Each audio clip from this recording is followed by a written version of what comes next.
어김없이 동이 터오고 있습니다. 오늘 또 새날을 주신 하나님 앞에 감사함으로 나가도록 하겠습니다. 하나님 감사합니다. 생명 주시고 호흡 주시고 깨워주셔서 감사합니다. 하나님의 은총으로 주신 이 날을 소중히 여기고 기뻐하며 감사하며 찬양하며 주님 높이며 사랑하며 살게 하옵소서. 예수님 이름으로 기도합니다. 아멘. 찬송가 부르시겠습니다. 찬송은 90장입니다. 주 예수 내가 알기 전입니다.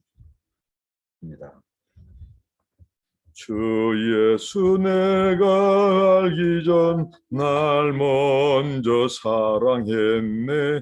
그 크신 사랑 나타나 내 영혼 거듭났네.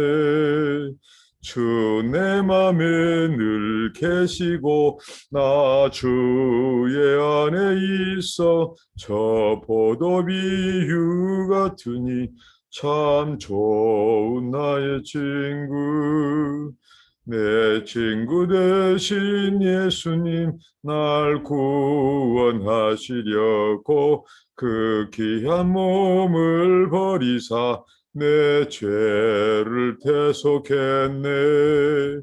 나 주님을 늘 믿으며 그 손을 의지하고 내 몸과 마음을 바쳐서 까지 충성하리. 내 진실하신 친구여 그 은혜 내려주사 날 항상 보호하시고 내 방패 되옵소서. 그 풍성한 참 사랑을 네 능히 끊을 쏘냐. 날 구원하신 예수는 참 좋은 나의 친구. 네. 하나님의 말씀입니다. 구약성경 잠언 28장입니다. 잠언 28장 19절로 28절까지. 잠언 28장 19절로 28절까지 한 절씩 살펴보도록 하겠습니다.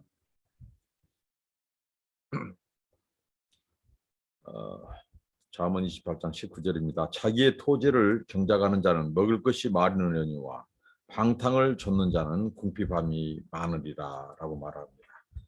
여기서 자기 토지, 자기 토지는 그 땅을 소유한 사람에게만 지금 주시는 말씀이 아닙니다.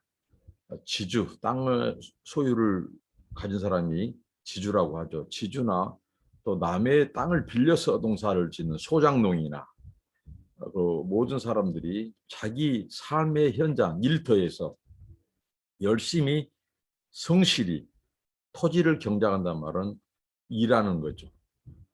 열심히 자기 분야에서 일을 하는 사람들은 먹을 것이 많다고 말을 합니다.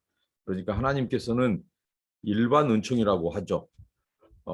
믿는 자들에게나 믿지 않는 자, 의인에게나 또 악인, 모든 사람들에게 해와 또 비와 공기와 이 모든 것을 주시고요.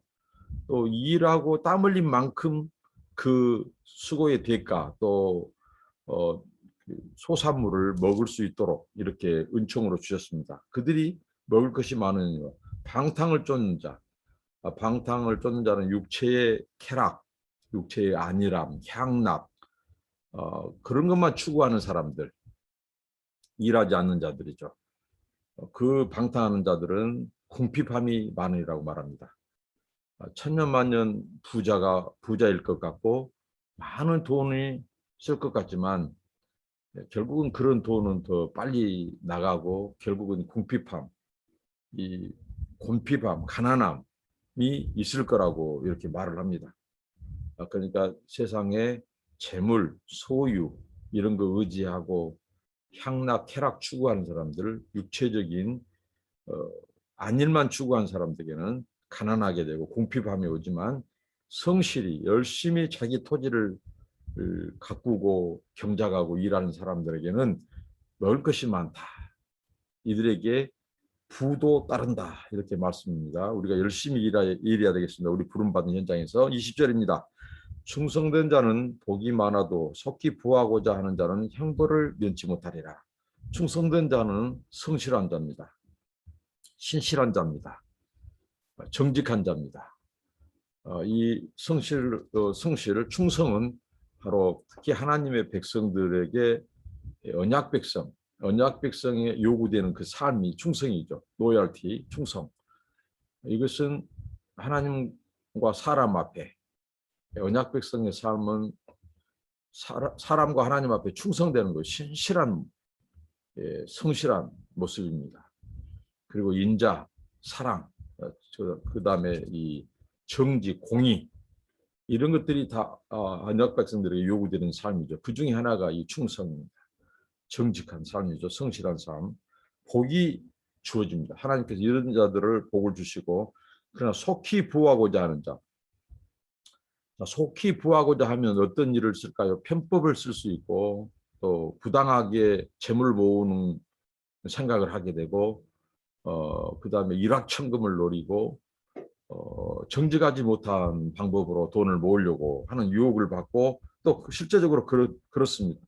그런 자들에게는 형벌을 면치 못하리라고 말합니다. 형벌은 멸망 또는 심판, 재앙, 화 이런 것을 말하고 있습니다.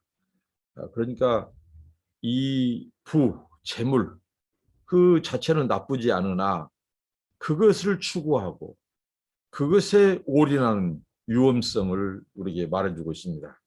우리에게 요구된 것은 정직, 성실, 신실함, 돈을 벌어도 정직하게 또 성실히 버는 것입니다. 그러나 부당하게 편법을 써서 돈을 모으고 일확천금을 노리려고 하는 것은 우리 인생을 파멸로 이르는 아주 위험천만한 일이라는 거죠.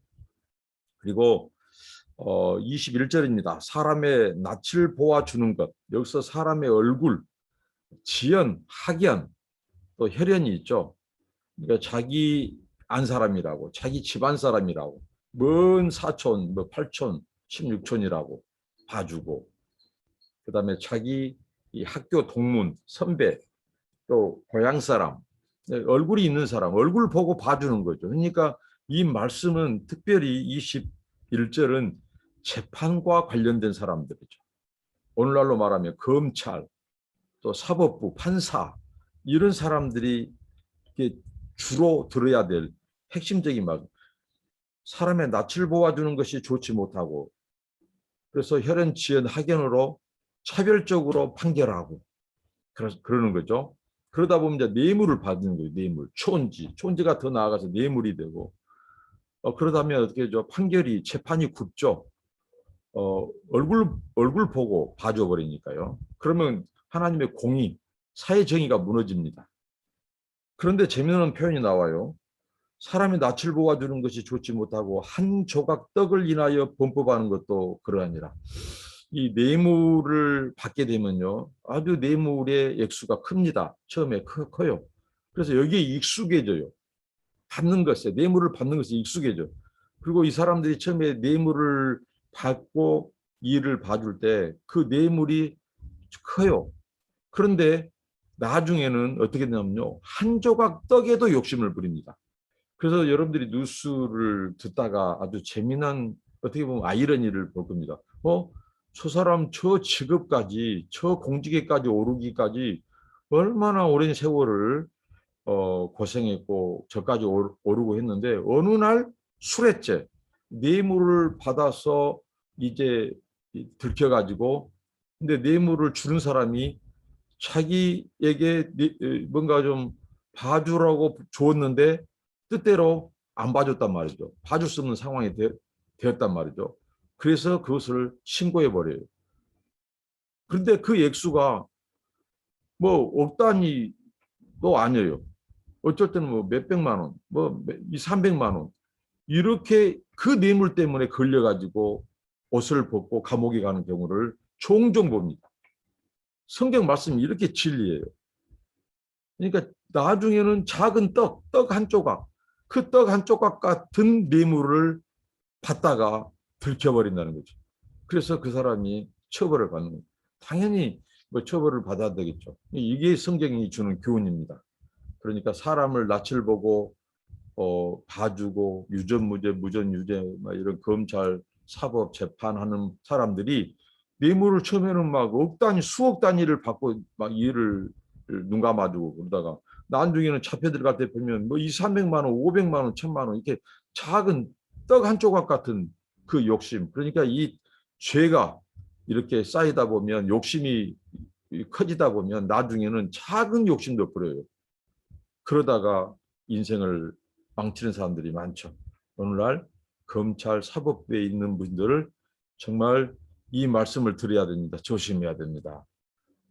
이러다가 인생 망할 수 있습니다. 정직하게 재판하고 돈이 있다고 봐주고 돈이 없다고 가두고 지연, 혈연, 학연으로 하는 그런 악한 재판들, 그런 이 검사, 검찰들 정말 거기에는 반드시 무서운 인생의 대가와 심판이 기다리고 있다고 하는 것입니다. 우리가 이런 사법정의 그리고 이 검찰개혁 또 사법부 개혁 이렇게 해서 사회 정의를 세우고 하는 것이 하나님의 공의입니다. 21절 했고 22절입니다. 악한 눈이 있는 자는 재물을 얻기에만 급하고 빈궁이 자기에게로 임할 줄은 알지 못하느니라 이렇게 말씀합니다. 여기서 악한 눈은 재물 얻기에만 이 부자 되려고만 채무를 막 모으려고만 하는 눈이라는 거죠. 이 약한 눈이. 그런 자들은 이 빈궁이 임한다는 것입니다. 그러니까 재물을 따라가지 마라.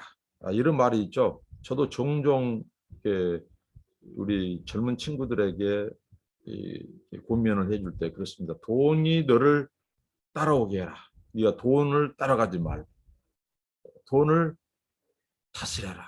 돈이 너를 다스리게 하지 말고 이렇게 하나님의 말씀을 통해서 고민을 하는데 오직 재물 얻기에만 관심이 가 있는 그 눈을 악한 눈이라고 하는데 그것은 빈궁이 결국은 육신적으로나 영적으로나 이제 빈궁이 임한다는 거죠. 그러니까 재물은 그 자체는 나쁘지 않지만 재물을 따라가면 이 재물의 노예가 된다는 거죠. 종이 되죠.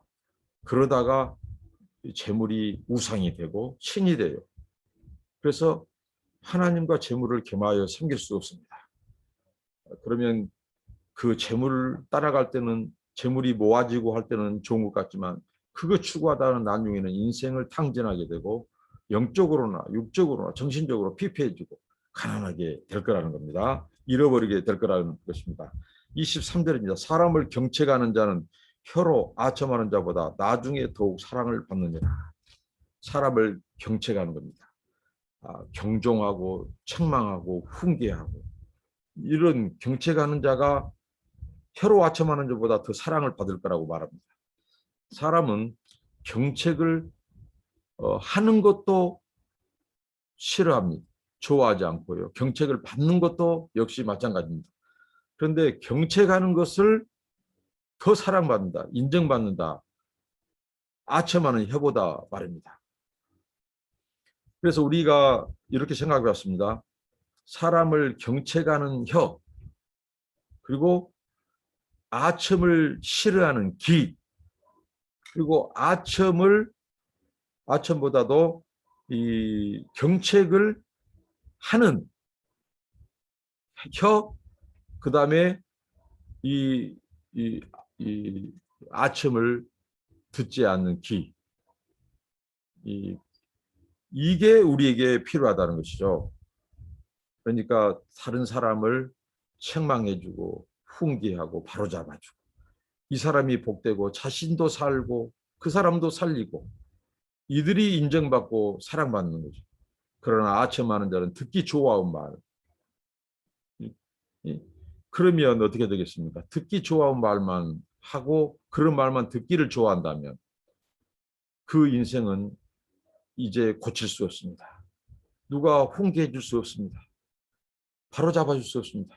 그럼 그 인생이 악한 길로 가고 미련한 자 어리석은 길을 가더라도 그렇게 해서 멸망하게 된다는 거죠. 그러니까 우리에게 경채가는요, 다른 사람을 충고하고 세워주고 훈계해주고, 그리고 그런 자들의 책망을 듣고 그런 때는 귀가 열려야 된다 이거죠. 아첨하는 혀를 버리고 경책을 듣는 귀, 이게 요구됩니다. 24절입니다. 부모의 물건을 도적질하고 제가 아니라는 자는 멸망케 하는 자의 동륜이라고 말합니다. 부모의 물건을 도적질하고, 자, 이 말씀은 그렇습니다.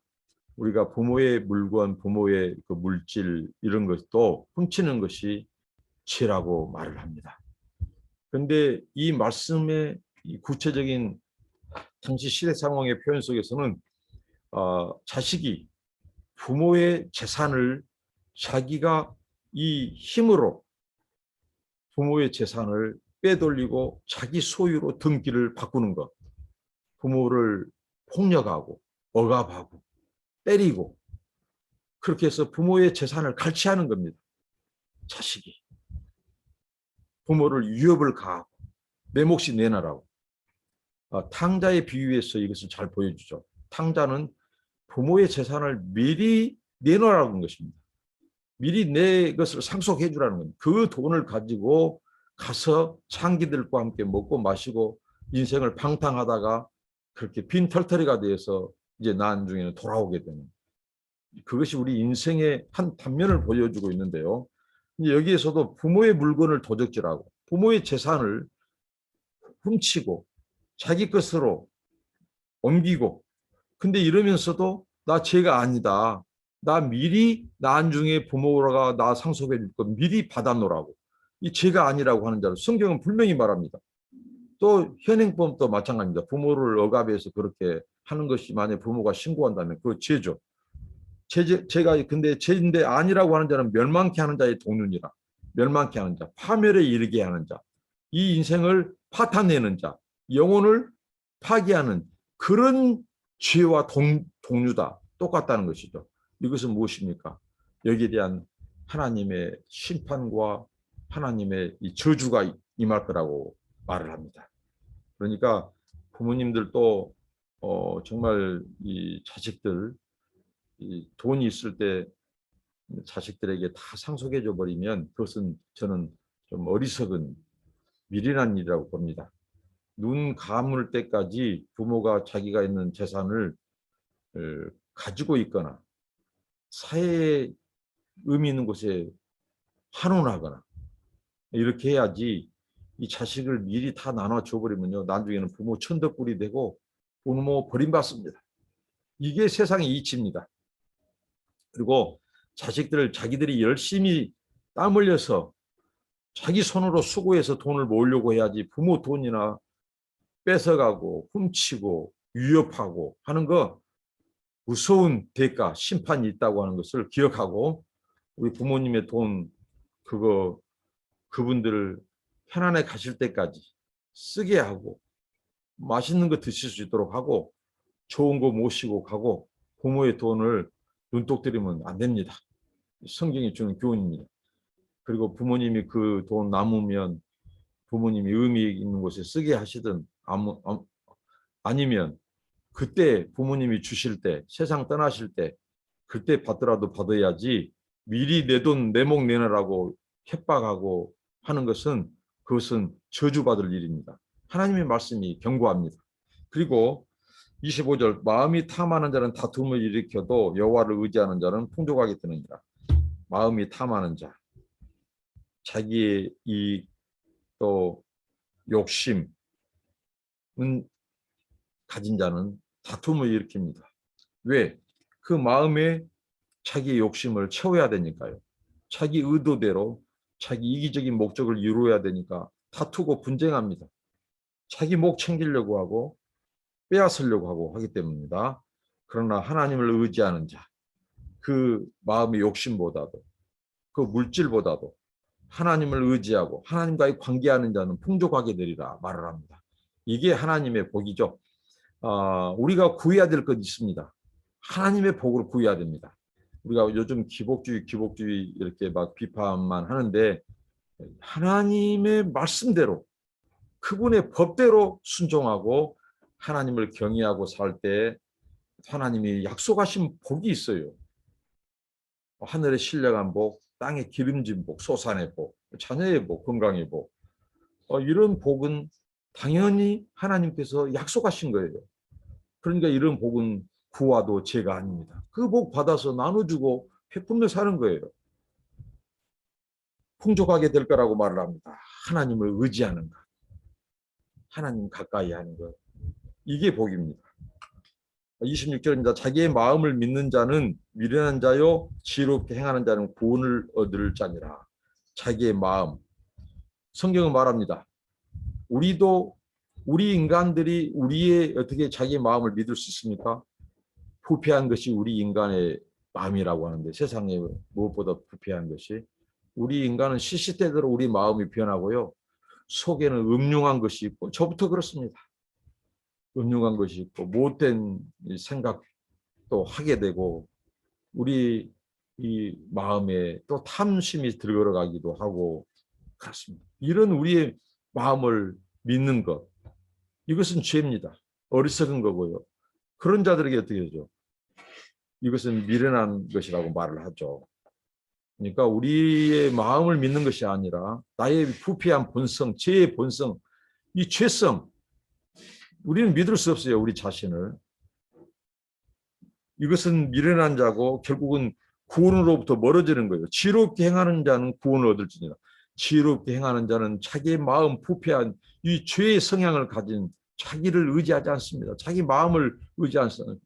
그래서 늘 끊임없이 나의 죄됨, 연약함, 작은 죄도 회개하고 주님 앞에 쳐서 복종하고 불쌍히 여겨달라고 기도하고 하나님 의지하고 하나님의 의를 의지하고 하나님을 의지하고 이럴 때 하나님께서 그런 자들에게 구원을 얻을 것이라고 말을 합니다.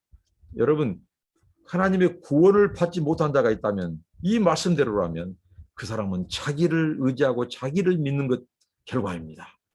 자기의 마음 나는 됐다. 나는 의롭다. 나는 선하고 착하다.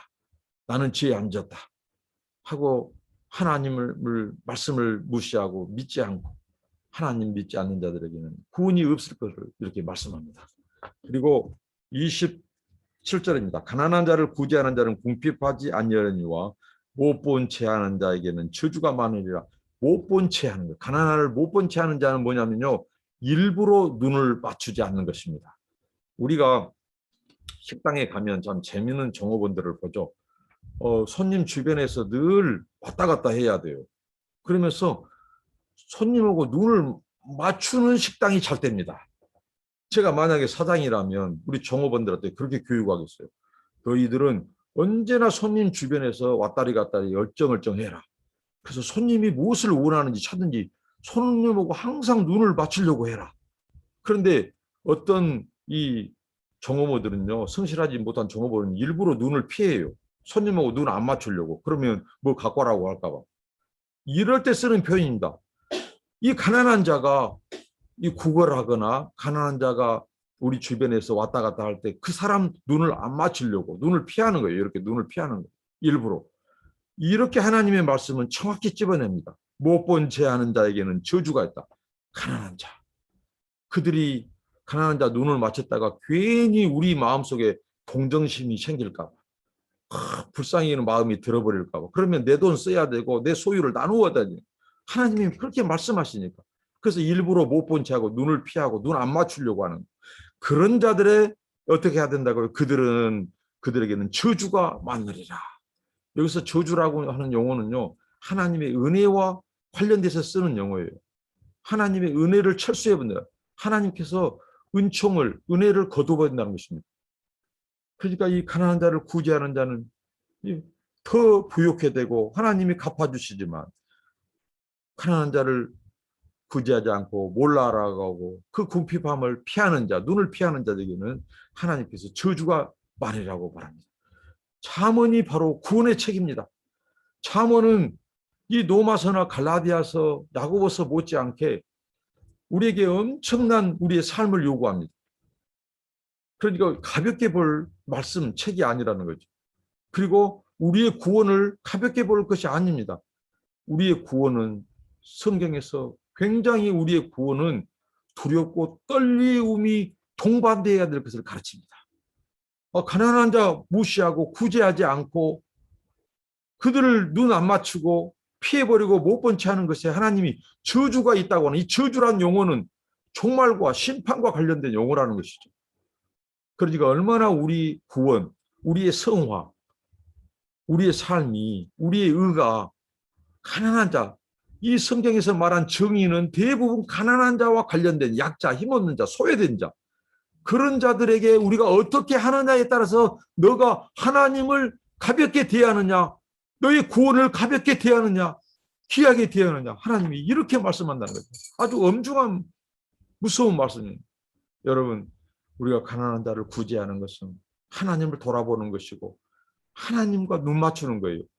마태복음 25장에 주님이 오셨을 때 오른편에 있는 자들은 복 있는 자들이라고 말합니다. 왼편에 있는 자는 저주를 받은 자들이라고 말합니다. 내가 너희를 도무지 알지 못한다.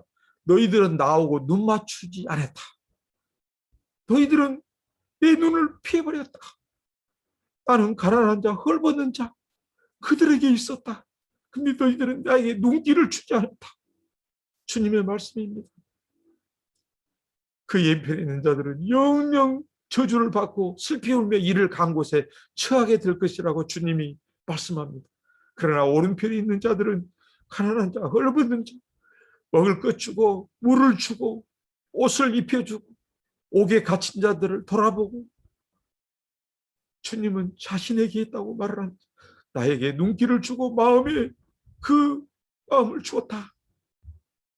훨씬 우리의 구원을 얼마나 가볍게 보셔는 안 됩니다.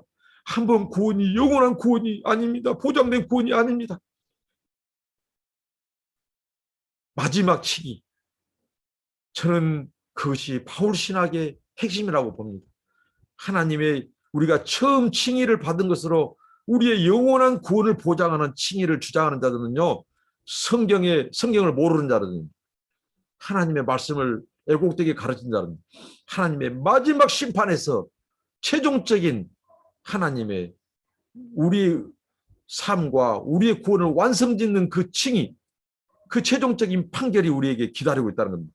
그래서 사도 바울은 남을 구원에 이르게 하고 내가 버림당할까? 자기도 쳐서 복종하고 그런 말씀을 했죠. 그런 고백을 하죠. 정말 우리 구원 가벼운 구원이 아닙니다.